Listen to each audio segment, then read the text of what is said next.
अब बात कर रहा है 500% टैरिफ लगाऊंगा अगर भारत ने रूस का तेल लिया। ये तो पागल कुत्ते जैसा हो गया, जिसको मर्जी आए काटेगा, यहाँ काटेगा वहाँ काटेगा, कि हम तो अमेरिका की चमचागिरी करेंगे, हम तो चम्मच हैं, 250 साल गुलामी करी है, हम थोड़ी और कर लेंगे।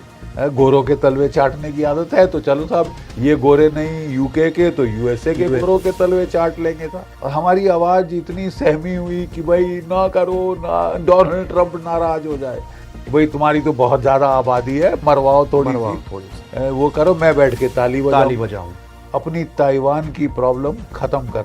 अगर वो कर ले तो वो पूरा फ्री हो जाता है तवज्जो आपकी तरफ देने के लिए, फिर वो और पाकिस्तान मिलकर आपकी खाट खड़ी कर सकते हैं। उकसा रहे हैं कि लड़ भारत से, मैं हूं ना, लड़ जा भारत से। You don't have time. क्या दुश्मन वेट करेगा? भैया तैयार होगी नहीं? तैयार हो जाओ, अच्छा थोड़ा टाइम और ले लो तैयार, तब मैं आऊंगा। 28 स्क्वाड्रन आपके हैं, 25 स्क्वाड्रन पाकिस्तान के, यानी आप बराबरी पे आ रहे हैं। पाकिस्तान बड़े खुश हो रहे हैं, हम बराबर हैं। अरे वाह, आपके जो जैगुआर 5 स्क्वाड्रन है रिटायरमेंट एज पे आ गए हैं, आपके जो मिराज हैं रिटायरमेंट की एज पे हैं, मिग 29 रिटायरमेंट की एज पे हैं। कब से हम लारा लप्पा सुन रहे हैं कि 160 रफाल 200 रफाल आ रहे हैं, आ गए बस आ गए। अभी तक तो हमको ठेंगा नहीं दिखा है। 5th जनरेशन फाइटर किधर है? बोले बन रहा है, 10 साल में बन जाएगा, शायद 15 साल लग जाए। वहां पाकिस्तान ने अपने पायलट चीन भेज दिए हैं J-35 5th generation fighter, stealth fighter पर ट्रेनिंग कर रहे। एक तो नंबरों में आपने बराबरी कर दी, अब क्वालिटी में भी आप उसको आगे बढ़त दे रहे। ये अंधे हैं हम क्या? और अगर फिर दोनों मिलके आप पे चढ़े तो फिर तो आप अभिमन्यु बन जाएंगे, घिर जाएंगे चारों तरफ से और पीटेंगे। तब बांग्लादेश जैसा गीदड़ भी कूद पड़ेगा। हाँ भाई, शेर आगे लड़ रहा है 2 शेरों से, चलो मैं उसकी दुम पकड़ूंगा। नहीं, हमारे पास वक्त है। ये जो मानसिकता है कि वक्त है हमारे पास बहुत वक्त है, ये घातक है। जल्द से जल्द जो कुछ करना है कर दीजिए, नहीं तो चैं करिए और फिल्में बनाइए, और फिर आप बोलें कि ये हमारे सबसे बड़े दोस्त हैं, ये तो हमको तोड़ के छोड़ेंगे ये दोस्त, और हम तोड़ने के लिए तैयार हैं, अमेरिका से तोड़ेंगे। अरे वाह, क्या बकवास है यार। वो तुमको लात मार रहा है आपकी पीठ पे, in your teeth, kicking you in your teeth, और आपके ना बड़ा मजा आ रहा है, बड़ा मजा आ रहा है कि श्वेत लात पड़ी। हम कंपटीशन करेंगे, हमसे आगे निकल गया पाकिस्तान, वो फेवरेट फील्ड मार्शल बन गया। तो आप क्या बनना चाहते हो? ये ट्रम्प कह रहे हैं, अभी फिर कह रहे हैं कि हम विध्वंसक अब मोड पे आ गए। हालांकि मुझे कुछ लोग रोक रहे हैं, लेकिन मैं पूरी तरह से फुल प्लान हो चुका हूं, क्योंकि ये हमारी शर्तें मानने के लिए तैयार नहीं है। नहीं तो और वो क्यों तैयार हो? आप कौन से उनके घुटने टिका पाए? नहीं, आप कह रहे हैं कि बातों बातों में वो सरेंडर कर दो जो मैं लड़ाई के मैदान पे नहीं ले सका, तो लेके दिखा दो। It's as simple as that. क्योंकि ईरान ने कहा है आपकी बस हो गई हो, हम बस नहीं हो, हमारी बस नहीं हो, हम लड़ेंगे, क्योंकि हम अपनी इज्जत नहीं नीलाम कर सकते। और बात सही है, बिल्कुल सही कह रहे हैं वो लोग कि आप जबरदस्ती आपने हमले किए, बमबारी की, इतने लोग मारे, औरतें मारी, बच्चे मारे, छोटी छोटी बच्चियां 168 एक स्कूल में मारी। क्या वजह थी बच्चियों का स्कूल बॉम्ब करने की? मुझे समझ नहीं आया। यूनिवर्सिटीज आप बॉम्ब कर रहे हैं, अस्पताल आप बॉम्ब कर रहे हैं, और दुनिया भर को ह्यूमन राइट्स के पाठ पढ़ाते हैं। डोनाल्ड ट्रंप फंस गए, ना वो हड्डी निगल सकते हैं, ना वो थूक सकते हैं। That is his problem. पंगा शुरू किया और चिमट गई है वो चीज। अब उससे पिंड छुड़ाना मुश्किल हो रहा है, ठीक है ना, ईरान से। क्योंकि 7 प्रेसिडेंट्स ने अगर नहीं ईरान पे हमला किया तो कुछ सोच के किया ना, कुछ सोच के किया, कुछ अपने मिलिट्री वालों की एडवाइस की बात सुनी कि देखिए साहब, अगर इराक पे 1991 में गल्फ वॉर 1 में अमेरिका ने इराक पे हमला किया था। इराक 4 गुना बड़ा है ईरान, 4 गुना छोटा साइज था उसका इराक का। और वो फ्लैट समतल डेजर्ट, कोई पहाड़ नहीं, कोई ऑब्स्टिकल नहीं, कुछ नहीं। तब भी 7.5 lakh 7.5 lakh boots on the ground लगाने पड़े। 48 दिन का बॉम्बिंग कैंपेन किया था, फिर जाके आप इराक को कैप्चर कर पाए। कैप्चर कर पाए थे। तो सवाल ये है कि आप किस बुनियाद पे आपने ये फैसला किया कि मैं ईरान पे कब्जा कर सकता हूं, ईरान में तख्ता पलट कर सकता हूं सिर्फ एयर की बॉम्बिंग से। एक फौजी नहीं लगाऊंगा और इतना चतुर हूं मैं कि मैं बॉम्बिंग से कर लूंगा। एआई मेवन मेरे पास सॉफ्टवेयर है जिसकी किल चेन से मैं उनके जो टॉप लीडर हैं पहले 2-4 घंटों में मार डालो। चार 2-4 घंटों में आयतुल्लाह खमैनी डेड, 48 जर्नल मारे गए और ईरान जो है ढह जाएगा, ऐसे ढह जाएगा, रहेगा हाउस ऑफ कार्ड्स, और मैं उस पर कब्जा करूंगा, उसका तेल मेरे बाप का होगा। तो 48 घंटे की बात हो रही थी साहब, आज 80 क्या 83 दिन हो गए और आप कहीं ठेंगा नहीं कर पाए हैं कुछ भी। क्या करोगे? नहीं नहीं, अब सवाल है कि मैं विध्वंस कर दूंगा, ये कर दूंगा, मिटा दूंगा, आप कह रहा कि नक्शे से मिटा देंगे, नक्शे से मिटा दूंगा। उसकी काबिलियत वापस पलटवार करने की मिटा सके हैं आप? वो पलटवार करेगा गल्फ के देशों पे, और अगर आप उसके डिसैलिनेशन प्लांट उड़ा रहे हैं तो वो वहां पे डिसैलिनेशन प्लांट उड़ा देगा। 92% पानी यूएई का कहां से आता है? ये जो डिसैलिनेशन प्लांट है उससे। 80% तो इजराइल का आता है। वो उनको ठोक दे फिर वहां त्राही माम हो जाएगा। रे बेवकूफ आदमी, तेरे कोई ढंग का काम तो कर नहीं सकता। दुनिया भर में तबाही मचा रखी है जब से प्रेसिडेंट बन गया है। पहले टैरिफ कभी 50%, 145%, अब बात कर रहा है 500% टैरिफ लगाऊंगा अगर भारत ने रूस का तेल लिया। हद है साहब, ये आदमी तो स्टार्क रेविंग मैड, ये तो पागल कुत्ते जैसा हो गया, जिसको मर्जी आए काटेगा, यहाँ काटेगा वहां काटेगा। यहाँ लड़ाई खत्म नहीं हुई साहब, ये क्यूबा में लड़ाई का प्लान बना रहे हैं। तो दिस मैन ये पागल है। और हमारी अपील है अमेरिका के लोगों से कि थोड़ा आप लोग ही रिस्ट्रेंट कर सकते हो। एक लड़ाई खत्म नहीं हुई, दूसरी चालू कर रहा है साहब। ये आदमी तो स्टार्क रेविंग मैड हो गया है। मैं शांति का उसको ऊपर से नोबेल पीस प्राइज चाहिए। सोने पे सुहागा, नोबेल पीस प्राइज लिए बगैर मानेगा नहीं। वो माचूदो जो थी वहां की पेनिनसुला की ऑपोजिशन लीडर, उसको नोबेल पीस प्राइज दिया तो कहता है यहाँ रख दा। वो जाके वो जैसे छोटा बच्चा टॉफी जिद करता है, टॉफी छीन लेता है, तो उसका नोबेल प्राइज छीन के अपने दफ्तर में रख लिया। ऐसा तो ये इंसान है। ये उम्मीद नहीं थी कि ये इतना पागल निकलेगा। ऑयल ऑयल ऑयल भाड़ में जा, ग्लोबल वार्मिंग, यहाँ बत्ती बंद हो रही है लोगों की दिल्ली में। ये जो 46-47 डिग्री के टेम्परेचर जा रहे हैं, 50 पहुंच गया, अब कोई हैरत की बात नहीं होगी। और इस साल तो अल नीनो आने वाला, सुपर अल नीनो मतलब मानसून भी फेल हो जाएगा। और फिर देखो क्या त्राहिमाम होता है। और ये हजरत हैं, ये कह रहे हैं कि नहीं साहब कोई ग्लोबल वार्मिंग तो बकवास है, मिथ है, सब सपना है, ये है वो है। बत्ती हमारी बंद हो रही है, सपना तेरे को दिख रहा है। और दुनिया की इकोनॉमिक तबाही करने का आपको क्या हक है? यूरोप की तो तबाही कर ही दी आपने, अब एशिया की तबाही पे तुल गए। साउथ कोरिया, जापान, भारत की इकोनॉमी को ऐसी चोट पहुंचाई है कि तिल मिलाते रहेंगे साहब। और ये अभी तक लोगों के जहन में उतरा नहीं है कि ये चोट कितनी भयंकर है। प्रधानमंत्री जी तभी तो कह रहे हैं, बार बार कह रहे हैं कि भैया बेल्ट कसनी पड़ेगी। हमारी economy 7% GDP growth per annum पे जा रही थी, आज के दिन वो महज जो है वो आ गई है 5.9%। गोल्डमैन सैक्स कहाँ 7 कहाँ 5% पे आप आ रहे हो। नुकसान नहीं है आपका? भारी नुकसान है। 700 अरब डॉलर से ज्यादा आपके पास फॉरेक्स रिजर्व था। जिस तरह से तेल की कीमत बढ़ रही है वो तो खा रही है हमारा फॉरेक्स रिजर्व। कुछ महीनों में $500 पे आ जाएगा साहब।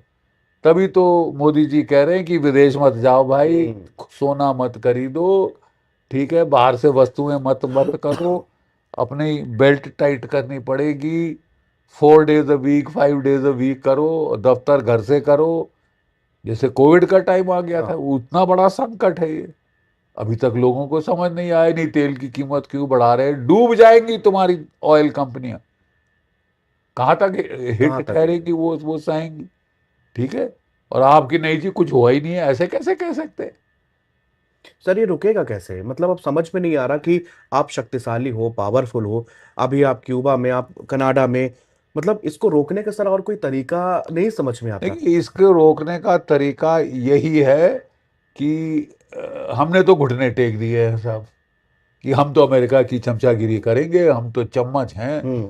250 साल गुलामी करी है, हम थोड़ी और कर लेंगे, ये तो हालात कई लोगों की सोच है हाँ इस देश के अंदर। ये 250 साल गुलामी की आदत तो है ही साहब, आई आदत है। गोरों के तलवे चाटने की आदत है, तो चलो साहब, ये गोरे नहीं यूके के तो यूएसए के गोरों यूएसए के तलवे चाट लेंगे साहब।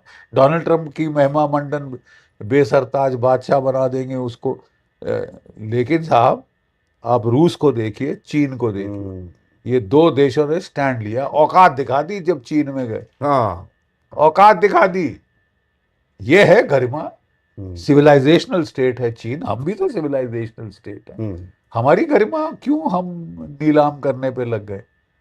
ठीक है, अब ब्रिक्स का समिट हुआ साहब, हम ब्रिक्स के प्रेसिडेंट, हम ग्लोबल साउथ की आवाज, और हमारी आवाज इतनी सहमी हुई कि भाई ना करो ना, डोनाल्ड ट्रंप नाराज हो जाए, नाराज हो जाए तो हमारी तरफ से भाड़ में जाए।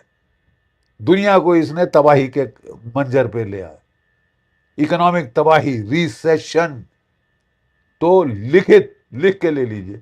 और अगर यही 5-6 महीने चलता रहा इस बेवकूफ की ईगो की वजह से, ईगो की वजह से। Stupid ego, stupid unnecessary war of choice, जो दुनिया पे थोपी, दुनिया पे ला दी, आराम से दुनिया चल रही थी। खूब आराम से। वेनेजुला का हाँ तेल भी मेरे बाप का है, ईरान का तेल भी मेरे बाप का है, तो खा तेल पी बैठ के। हाँ। दुनिया की तू इकोनॉमिक तबाही कर रहा है, और तू दुनिया को मजबूर कर रहा है shift to green energy. Green energy. GD sir, ये जब चाइना का विजिट हुआ तो कई बार इनके जो हाव भाव थे बड़े डिफरेंट थे दोनों। उन्होंने साफ कह दिया भाई चाइना ताइवान का तुम नाम नहीं लोगे, लेकिन पीठ पीछे कुछ भी कागज पे तो हस्ताक्षर हुआ नहीं कि ये बोल रहे हैं कि हम ताइवान का नाम नहीं लेंगे। लेकिन हमको लगता है कि ये आगे चल के कहीं ये चीन और ताइवान को इस वॉर को एशिया की तरफ पूरा ढकेलने के चक्कर में, ताकि ये भी इन्वॉल्व हो जाए, इधर हिंदुस्तान को भी इन्वॉल्व कर दे, हाँ, ताकि ये सारा एशिया आपस में जंग में लड़े। और हम तो बिते हैं ही, हम तो निकल पा ही नहीं रहे। देखिए साहब, ये ढूंढ रहे हैं एक और यूक्रेन, हम्म। एक और यूक्रेन जो इनके लिए आखिरी यूक्रेनियन तक लड़े। लड़े, हाँ। रूस से लड़े यूक्रेन, और हाँ चीन से लड़े भारत, महाराज। आखिरी भारतीय हाँ। तक। भाई तुम्हारी तो बहुत ज्यादा आबादी है, मरवाओ थोड़ी सी, मरवाओ थोड़ी सी। वो करो, मैं बैठ के ताली ताली बजाऊंगा, बजाऊंगा, तमाशा देखूंगा। तो मैं तमाशा देखूंगा। तो फिर ये, तो फिर ऐसा जब हमको विदित है, दिख रहा है, तो आई थिंक फिर बोलना नहीं जी हम चीन से दुश्मनी करेंगे। अरे भैया, जो हमारा राष्ट्रहित है उसको देखेंगे ना। उसको देखेंगे, हाँ। अगर अगर चीन ने हमको, चीन को भी अकल आ गई, अब उसको समझ आ गया है कि अगर मेरे को लड़ना है ताइवान में, तो मैं दूसरा फ्रंट क्यों खोलूं। को क्यों को। तो साहब, अब ऐसा है कि हम अब स्थिति ऐसी आ गई है कि आपको जल्द से जल्द अपनी सैन्य तैयारी पूर्ण करनी होगी, कि इसके पहले चीन अपनी ताइवान की प्रॉब्लम खत्म कर ले, या लड़के या नेगोशिएशन किसी तरह से कुछ करके। भी वो कर ले। अगर वो कर ले तो वो पूरा फ्री हो जाता है तवज्जो आपकी तरफ आपकी देने तरफ। के लिए। फिर वो और पाकिस्तान मिलकर आपकी खाट खड़ी कर सकते हैं। आपको सौदा बहुत महंगा महंगा पड़ पड़ सकता है, जाता है। बहुत महंगा पड़ सकता है। ये हमारे यहाँ एक विचार है, अरे क्या जरूरत है, आराम से हो जाएगा, 10-15 साल, 10 साल में आम का आ जाएगा, 15 साल में ये आ जाएगा, 20 साल में ये आएगा, 35 साल में ये आएगा। लड़ाई कल आई तो आप क्या करेंगे? क्या करें। और किसी ने गारंटी दी है तुमको कि पाकिस्तान चुलबुली नहीं करेगा? डोनाल्ड ट्रंप उसके सर पे गोदी में बिठा के जैसे तो ये गुर्राना शुरू होगा आपके ऊपर, क्योंकि इसको डोनाल्ड ट्रंप पुचकार रहे हैं, गोदी में बैठ के उकसा रहे हैं कि लड़ लड़ भारत से, मैं हूं ना, मैं हूं ना, हाँ। मैं हूं ना, लड़ जा भारत से। तो साहब आपको तैयार रहना पड़ेगा। तो साहब स्मेल द कॉफी, किस तरफ जा रहा है, हवा का रुख क्या है। अगर हवा का रुख ऐसा बुरा चल रहा है तो तैयारी करना बहुत अनिवार्य है। और तैयारी में तेजी लाना, यू डोंट हैव टाइम, हम्म। कि वो बहुत समय है, हम पहले भारत मंडपम बना लें, ना ना भरतनाट्यम इसकी। कर लें, ये कर लें, वो कर लें, वो धरा का धरा रह जाएगा साहब। अगर आपका देश की सुरक्षा सर्वोपरि है, लेकिन वो प्राथमिकता देने में हमें तकलीफ हो रही। क्योंकि हम साफ देख रहे हैं कि इस तरह युद्ध शिफ्ट हो रहा है यहाँ पे, और कभी भी हम हमारे बता के कोई चीज नहीं होगी। ऑपरेशन सिंदूर के वक्त या जो चीजें थी, कुछ पता चला था कैसे क्या हो गया? नहीं नहीं, देखिए मैं आपको बता रहा हूं कि क्या दुश्मन वेट करेगा वेट भैया कर। तैयार हो कि नहीं, हाँ। तैयार हो जाओ, अच्छा थोड़ा टाइम और ले लो, तैयार हाँ, तब मैं आऊंगा। तब मैं आऊंगा। वो तो तब आएगा जबकि आप वो देखेगा कि आप तैयार नहीं हो, तैयार नहीं। आप तैयारी करने के लिए तैयार नहीं हो। हम्म। आपको भारत मंडपम चाहिए, आपको ये चाहिए, बिल्डिंग चाहिए, दूसरी पार्लियामेंट, तीसरी पार्लियामेंट चाहिए, उसके बाद डिफेंस का नंबर आएगा, तो फिर प्रॉब्लम हो जाएगी। क्योंकि वक्त हमारे पास बहुत कम है।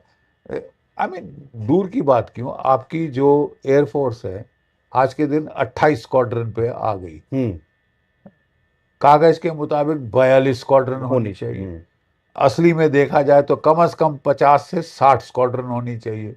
1962 में 60 स्क्वाड्रन की बात की गई थी, अगर हमको टू फ्रंट वॉर से डील करना है। अब तो आपको थ्री फ्रंट वॉर से डील करना है। हम्म। 28 स्क्वाड्रन आपके हैं, 25 स्क्वाड्रन पाकिस्तान के हैं। पाकिस्तान के। यानी आप बराबरी पे आ गए हैं, बराबरी पे आ गए। पाकिस्तान वो बड़े खुश हो रहे हैं, हम बराबर हैं। अरे वाह, हमने हमेशा पाकिस्तान से 2-2.5 गुना ज्यादा ताकत रखी। नहीं तो ऐसे मुल्क को संभालने का तरीका ही एक है, एक ही है। ताकत इतनी बढ़ा ताकत। के रखो कि हिम्मत ना करे। आप उसकी बराबरी करना चाहते हैं। 25 स्क्वाड्रन की पाकिस्तान की एयरफोर्स, 50 स्क्वाड्रन की चीन की एयरफोर्स, और 3-4 स्क्वाड्रन की बांग्लादेश की एयरफोर्स, और आप 28 स्क्वाड्रन से लड़ना चाहते हैं। अभी जैसे चल रहे हैं वो तो और कम होता जाएगा। क्यों भैया, आपके जो जैगुआर 5 स्क्वाड्रन है रिटायरमेंट की रिटायरमेंट। एज पे आ गए हैं, आपके जो मिराज हैं रिटायरमेंट की एज पे हैं, मिग 29 रिटायरमेंट की एज पे हैं। आप कब से हम लारा लप्पा सुन रहे हैं कि 160 रफाल, हम्म। 200 रफाल आ रहे हैं, आ गए आ गए आ गए, बस आ गए। अभी तक तो हमको ठेंगा नहीं दिखा है। तो भैया रफाल नहीं मिल रहा तो जो Su-30 Su-30। जो आपके ही देश में बन रहे हैं, जो लड़ाई में बड़ा काबिल सिद्ध हुआ है ऑपरेशन सिंदूर में, वो 200 और बना लो। 200 और बनाओ। घर में बनते हैं ना, तो 200 और बनाओ, लेकिन जल्दी करो साहब। फिर आपकी अगला प्रश्न आएगा, 5th जनरेशन फाइटर किधर है? हाँ। बोले वो बन रहा है ना, 10 साल में बन जाएगा, शायद 15 साल लग जाए, थोड़ा सा वेट कर लो, बहुत टाइम है हमारे पास, अफीमची हैं हम, ठीक है। और वहां देखिए चीन के पास 400 से ज्यादा 5th जनरेशन फाइटर है। 6th जनरेशन फाइटर का प्रोटोटाइप बन चुका है। हाँ। 2035 तक उसके पास तकरीबन 1000 5th जनरेशन फाइटर होंगे। आपके पास कितने हैं? 0 अंडा। वहां पाकिस्तान ने अपने पायलट चीन भेज दिए हैं J-35 5th generation fighter, stealth fighter पर ट्रेनिंग कर रहे हैं। अगले साल वो ले आएगा, यानी 5th जनरेशन फाइटर आपसे पहले ले आएगा। एक तो नंबरों में आपने बराबरी कर दी, अब क्वालिटी में भी आप उसको आगे बढ़त दे रहे हैं। तो ये साहब, ये अंधापन नहीं तो क्या, ये अंधे हैं हम क्या? हमको चीजें दिख नहीं सामने रहा? दिख रही हैं। आपको नजारा साफ दिख रहा है। आपके पास वक्त बहुत कम है। ये जो प्रॉब्लम है पाकिस्तान, नेम्ड पाकिस्तान, अ पेन नेम्ड पाकिस्तान, उसको सॉर्ट आउट करने के लिए 2-2.5-3 साल रह गए, क्योंकि तब तक चीन ताइवान को सॉर्ट आउट कर देगा। और अगर फिर दोनों मिलके आप पे चढ़े तो फिर तो आप अभिमन्यु बन जाएंगे। घिर जाएंगे गिर चारों जाएंगे तरफ से और चारों तरफ से। पिटेंगे। तब बांग्लादेश जैसा गीदड़ भी कूद कूद पड़ेगा। पड़ेगा, हाँ। हाँ भाई, शेर आगे लड़ रहा है दो शेरों से, चलो मैं तो मैं पीछे से। उसकी दुम पकड़ूं। ठीक है साहब। तो सिचुएशन इज ग्रिम। इकोनॉमी हमारी इतनी अच्छी जा रही थी, हमको विश्वास था कि हमारी इकोनॉमी बढ़ेगी, हम्म। तो जो परसेंटेज ऑफ जीडीपी है जो हम डिफेंस पे खर्चा कर रहे हैं वो भी बड़ा वो भी हो बड़ा जाएगा। होगा, हाँ। है, लेकिन और जल्द से जल्द हम टेक्नोलॉजी हासिल कर लेंगे। लेकिन अब हम तो अटक गए हैं साहब, सुई अटक गई है। ये रफाल आ रहे हैं, आ रहे हैं, आ रहे हैं, आ रहे हैं, अब कोई पता नहीं 20-30 साल तो मेरे को सुनते सुनते हो गए कि रफाल आ रहे हैं। नहीं, हमारे पास वक्त है। वक्त है ये जो मानसिकता है, कि वक्त है हमारे पास। हमारे पास बहुत वक्त बहुत। है, ये घातक है। ये घातक है। घातक है। चिल्ला चिल्ला कर मैं कह रहा हूं कि भैया wake up and smell the coffee. आपके पास वक्त नहीं है। अगर एक चीज नहीं है वो है आपके पास समय नहीं।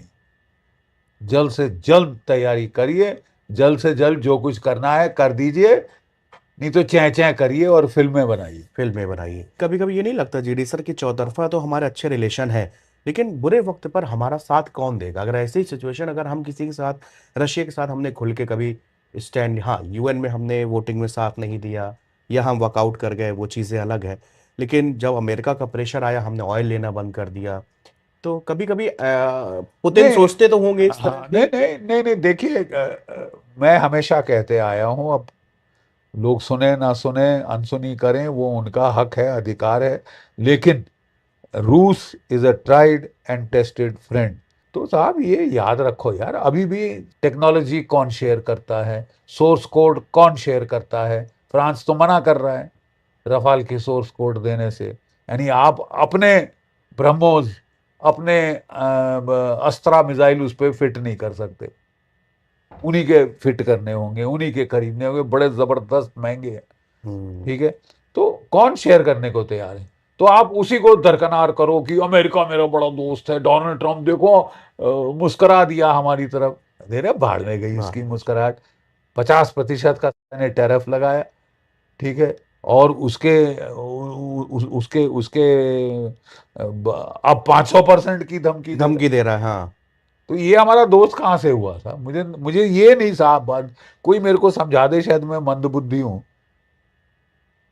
श्रीलंका में गदर किसने किया? ये अमेरिका अमेरिका। की सीआईए ने। बांग्लादेश में गदर किसने किया? अमेरिका की सीआईए ने। CIA। किसने तख्ता पलटा? हसीना वाजेद जो कि भारत की फेवरेबल हम्म। थी, सीआईए ने। नेपाल में किसने तख्ता पलटा? सीआईए CIA ने। ने। लद्दाख में किसने उंगल दी? सीआईए CIA ने। ने। आपके कुकी लैंड कौन बनाना चाहता है? अमेरिका की सीआईए। हाँ, म्यांमार में देखिए पकड़ेगा, यूक्रेन में पकड़े अमेरिकन का अब वो, हाँ। अमेरिकन पकड़ा गया, अमेरिकन पकड़ा गया। मर्सिनरी, हाँ। जो कि ये ड्रोन प्राइवेट। की ट्रेनिंग दे रहा था। हाँ, और प्राइवेट आर्मी का मेंबर है वो उनका। प्राइवेट आर्मी का मेंबर है। और कई तो जंग लड़ा है वो। और फिर आप बोलें कि ये हमारे सबसे बड़े दोस्त हैं, ये तो हमको तोड़ के छोड़ेंगे ये दोस्त, और हम तोड़ने के लिए तैयार हैं, अमेरिका से तोड़ेंगे। अरे वाह, क्या बकवास है यार। आप आप बोल रहे हैं कि मैं और हथियार खरीदूंगा। आपके GE 404 इंजन कितने आए हैं अभी? हाँ, आपने $1 अरब एडवांस दे पे दिया। कर चुके हैं। 4 साल हो गए 4 साल, तकरीबन। हाँ। अब 7 इंजन आए हैं, जहां 100 आने थे, और 200 और का ऑर्डर आप दे चुके हैं। 200 और का ऑर्डर दे चुके हैं। ज्यादा यहाँ पे अमीरी चाहिए। वो तुमको लात मार रहा है आपकी पीठ पे, in your teeth, he kicking you in your teeth, और आपके ना बड़ा मजा आ रहा है, बड़ा बड़ा मजा आ मजा। रहा है कि श्वेत लात पड़ी। तो साहब ये तो खतरा है दुनिया के लिए ना। और आप जाके उसकी, नहीं जी अब हमको, हम एक दोस्त बनेंगे, जो पूरी दुनिया इसको ऊपर थूक रही है। हम्म। हमको बड़ी प्यार और मोहब्बत उमड़ गई है अमेरिका से, डोनाल्ड ट्रंप से। हम कंपटीशन करेंगे, हमसे आगे निकल गया पाकिस्तान, वो फेवरेट फील्ड मार्शल बन गया। तो आप क्या बनना चाहते हो? Favourite poodle? I am sorry, but I think दो टूक बात कहनी पड़ेगी। हम्म। मुझे समझ नहीं आ रहा